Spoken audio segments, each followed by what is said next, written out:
What's the Tim Pool Ukraine theory? Oh boy. Tim Pool is what I would refer to as, you know, some people, I guess, use the word hero a little lightly, but I mean a real American hero, a hero of journalism, a hero of freedom of expression, a hero of liberty, just generally speaking, who did brave on the ground reporting in Libya from his hotel room, and amazing on the, you know, coverage of the truth behind Seth Rich. Tim Pool has, you know, really gotten to the bottom of a lot of the truth that the mainstream press just refuses to acknowledge. And so today we wanted to tune back in to the Tim Pool show after he has been found to have been taking Russian money from RT through shell companies, even unwittingly, you know, as they were paying him to prop up his show because he was lying about the war. He was saying crazy things about the war, just like straight up saying like Ukraine is the #1 enemy of the world. Why wouldn't the Russians want that like message promoted? Why didn't Tim Pool do the proper digging into who is giving him $100,000 per episode?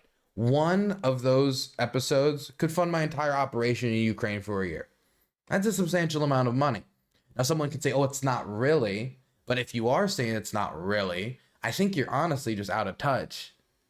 I think you're out of touch. I understand that he's got a big show, but $100,000 per episode, like that goes well over $1 million per year. That's a substantial fund for anyone. That can help finance and repair his little indoor skate park, you know? Point is, he got a lot of money from the Russians, unwittingly, which I don't know if that's better or worse. I mean, I guess when it comes to malice, it could be better. When it comes to responsibility or the fact that he was an unwitting stooge, it's probably a little bit more humiliating, right? It's kind of like when I think of the people who pushed Russian propaganda and didn't get paid. Is that more embarrassing or less embarrassing? I don't know. Anyway, I wanted to check out Tim Pool's theory about the recent attempt on Donald Trump's life. So Routh was we already talked about this, but Routh, you know, he went to Ukraine for a period of time in 2022 to, I believe, early 2023. But at that point, he was already on his way out. I think he's been solidly outside of Ukraine for well over a year now, and has since changed his tune on the matter. So I wanted to check out this theory that Tim Pool has put forward about Ryan. Now, mind you, Ryan, again, is not formally connected to the International Legion. We have no evidence that he ever recruited anyone into the Ukraine's armed services. When he tried to join the armed forces at the age of 56 with no military experience, they looked at him and said, no, we don't need a person who doesn't speak our language, so is not going to be able to coordinate with a lot of our soldiers, who has no military experience, nothing to offer us in military experience, no resources to offer us, and is 56 years old. You're not a young buck. You're not somebody who's going to be digging trenches faster than anyone else. You can't just outwork everyone else. And he's a pretty scrawny guy. He wasn't going to be like carrying around logs on his back building trenches. And so the dude didn't really get anywhere. And all he really got to do, from what we know he got to do, is wander around Western Ukraine doing some street interviews and trying to make an impression, and mostly making a very, very bad one. And all these theories and stuff we put forward about Syria and Afghanistan, nobody has been able to find any evidence that he actually coordinated that. Again, no evidence of that. Most people who talked to him about it said he seemed over his head. That's the person we're talking about right now. Now, let's see how this person who went from Trump rules to never mind, Trump doesn't rule, to never mind, Trump is the worst, I like Vivek now, how this person, who doesn't seem, I would say, the most stable, let's see how this works. Let's see what Tim says about someone like that being recruited as an intelligence asset. Okay. But I have to question. We have to pursue this. They will not do it. They will not do it. There's a very real question. Is there some kind of Ukrainian involvement? Look, this guy, he's a grunt. He is an ideological wingnut. He's the suspect in this case. Okay, I want to make sure that's clear.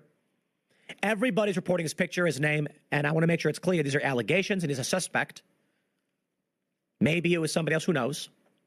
Should this be the man then I think it is completely reasonable to investigate Ukrainian direction, Ukrainian interest, direction, or involvement. Anybody who says otherwise is lying for political purposes. Wow. Hear that, everyone? Lying for political. If somebody says, I don't know, this doesn't seem like a deep pit. This seems pretty surface level. Another crazy guy trying to end the life of the president of the United States. When that guy made an attempt on President Barack Obama's life in 2014, do you not remember it? Guess what? Most people forgot because it wasn't turned into such a performative act as it is becoming now. There wasn't a deep investigation to see if it was really the Egyptians or the Syrians or any of this. If people want to look into it, they can look into it. But let's be clear, this guy, again, there's no record of him ever being in the Ukrainian Armed Services. All of the DMs and back and forth text messages we can find of him is people telling him to screw off because they don't want to recruit any Afghans illegally or any Syrians illegally because they don't, number one, it probably wouldn't work. Number two, he didn't seem credible. He seemed over his head, and most people could tell that after an extended conversation with the man. And, I mean, he just didn't prove that he could do it.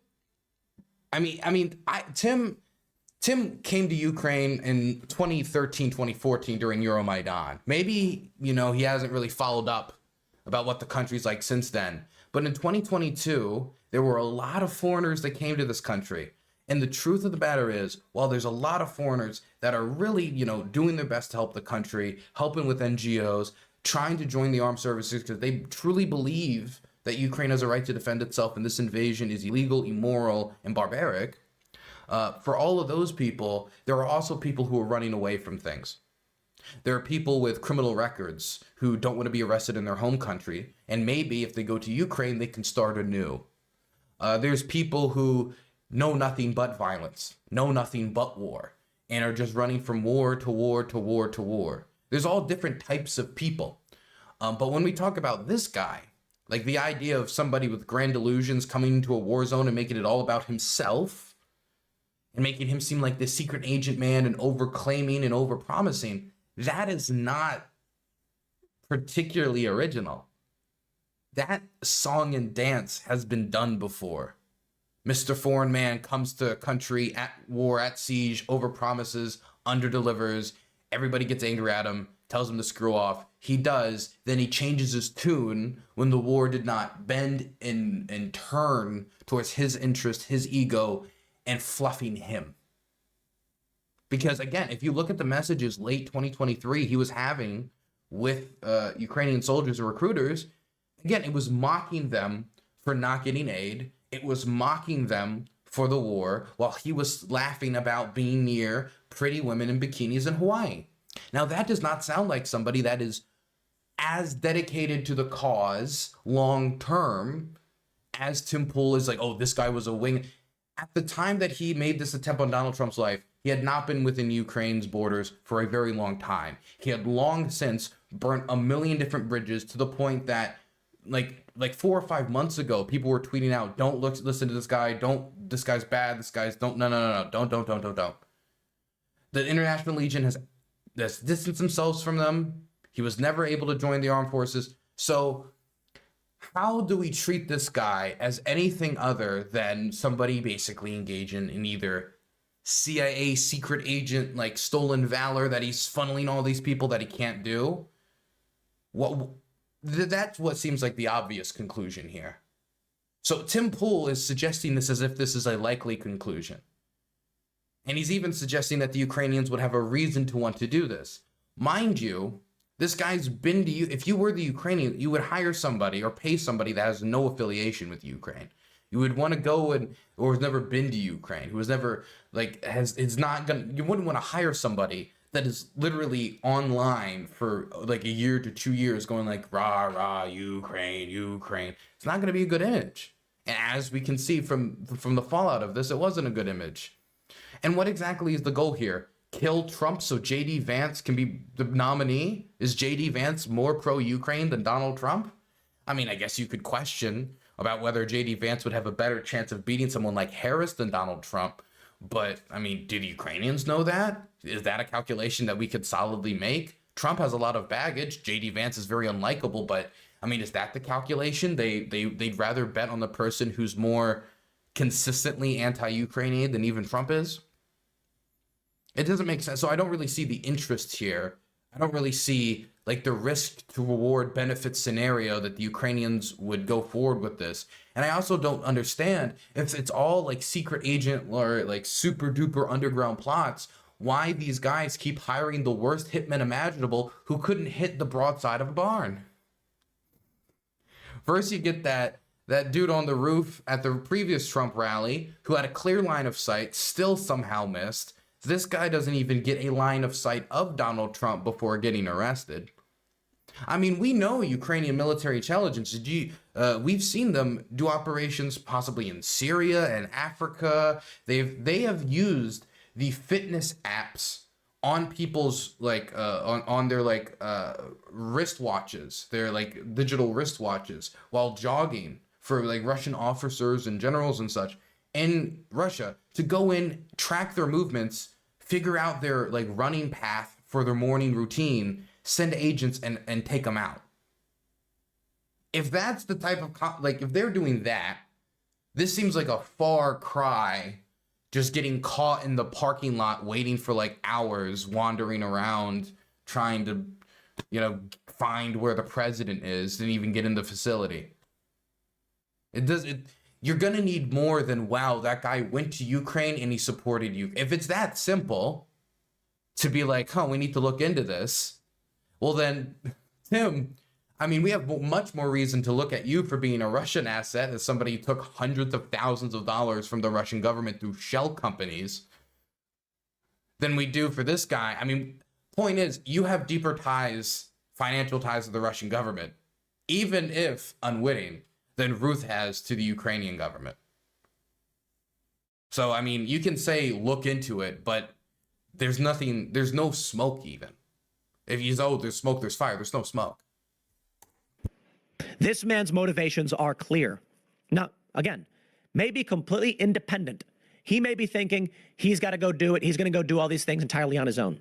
This guy, when Tim says this guy's motivations are entirely clear, and he's putting it over this article, again, what Tim is trying to imply here is that this guy wanted to take out Trump to save Ukraine or something. Mind you, this guy's political beliefs went all over the place. Don't ask him what he thought about the C-19, okay? Big gun nut, you know, was a registered Republican Trump guy, then he switched over, and then he was, no, not sure about Trump. Then he's like, oh, I'm anti-Trump. I'm pro-Vivek now. How many Vivek supporters do we know that are diehard Ukraine fanatics? Not many. And again, this was after he had already left Ukraine and burnt a lot of his bridges and was getting publicly called out by a lot of the people, well, not a lot of, but the people who interacted with him in the Ukraine space. So how do you know that this is what this has to do with? However, I think it is fair to say there are questions about where he gets the resources for these weapons. He had one gun. What do you mean the resources for these weapons? He had a rifle. Can you not like get together like $600 to $700 to $1,000?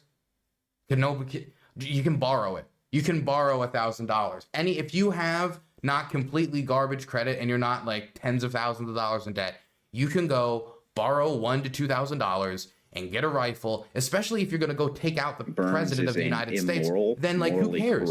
Bankrupt man. Who cares if you get found? Because I mean, like, who cares if you're $2,000 in debt? Because you're going to go to prison anyway.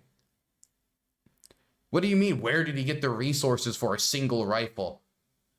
This is how you end up believing that Ukraine could have been involved in that Moscow mall attack. Oh my God, how did someone get a gun? I don't know. There's more guns in this country than human beings. How do you think he got a gun? It probably went and bought one.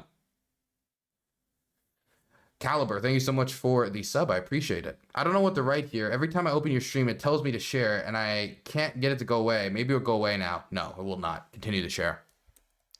Oh, and a GoPro. Oh my gosh. Like, how did he find the money to buy clothing? Like, I don't. It's a gun. Okay, it's not like he was fully decked out and he had like the exact coordinates of the president. He never got a line of sight of the president. Why would they bother to gather resources to get him a rifle, but not bother to gather him resources on where he would need to go to get a good, clear line of sight of the president of the United States. I mean, the dude is going to be on the campaign trail for like another 50-something days. Why would they just waste this opportunity and then have people going online throwing theories like this to wander outside and get caught? Where he gets the resources for body armor, how he knew where Donald got body armor, a rifle, and he had what? A GoPro. Where did he get resources to have body armor? I've seen him wearing body armor in pictures in Ukraine in 2022, 2023. He probably got it around that time. And by the way, you can, and I'm just going to be blunt here, okay, you can scam people out of body armor in this country. There are groups like Reporters Without Borders and other organizations that will get you resources and will allow you to rent them, or not really rent them, but borrow them for a extended period of time. There's nothing stopping you from borrowing it, running away, never going back, and never handing it back. I'm not saying that's what you should do. Obviously, you shouldn't. I'm just saying, like, you can do that. Like, how does a man in the United States get access to a rifle, and how does he get access to body armor? This is not North Korea. This is not like Iran, where you're going to have some like network or underground person you're going to have to pay, where you can't just go to the store and just be like, I would like one AR-15, please. This is America. We have the Second Amendment. What do you mean? How did he get a gun? Like, he could have gotten a gun in many different ways. Other than the Ukrainians smuggled him a rifle or got him the finances. I mean, if the dude is like lying about all this stuff about being a recruiter or this and that, what is to stop him from scamming somebody and using that money to do this? There's a million different ways. He's just, what is the point of this? What is the point of this pointless speculation? Donald Trump was going to be. It's been reported that this golf game was a last-minute decision. Doesn't matter either way. Occurred. It doesn't matter occurred. Because not like, I don't know that Donald Trump used some kind of communist meme gun. Get that good armor, bro. Where did he get the resources for this operation? Where did he get the resources to get arrested outside without a clear line of sight of the president? I don't know. Publishes his golf schedule well in advance, but more people might know. The question then becomes, if Donald Trump decided to play golf at the last minute and choosing this location in West Palm Beach, someone in the immediate tipped off this guy. Who and why? That does not, no, it doesn't. It doesn't indicate that. It could just indicate that Trump plays golf a lot, and the dude made the bet that Trump eventually would be playing golf. He went there, and then he got caught in the parking lot. I mean, the dude didn't seem to have an extremely complicated plan, because if he did, he would have gotten inside. So he had a guy on the inside who's willing to inform him that Trump was playing golf at this specific time so this guy could come in and take him out. But they didn't have the resources to get him a key or pay off one of the staff members or just have him open the goddamn door. This is scary stuff, my friends. It's like, I'm sorry, like right now, I'm just kind of like throwing out like speculation on top of his speculation because there's no other way to respond to it because it's just speculation. It's very scary stuff. Now, Andy No has a lot more information breaking down who this guy is. Wow, Andy No. Well, it's good to know that Tim is getting all of his resources from respectable, good journalists. Give it 2, 3, 4 more years, Tim Pool will get caught up in another intelligence operation. He'll be caught up in another information warfare. Maybe next time it'll be China. Maybe next time it'll be Turkey. Maybe it'll be Saudi Arabia. Who knows? But just give it time. He'll get caught up in another one. Mark my words. How, guys? How would it be possible? How could a man get a gun in America? I don't know if I can sleep at night.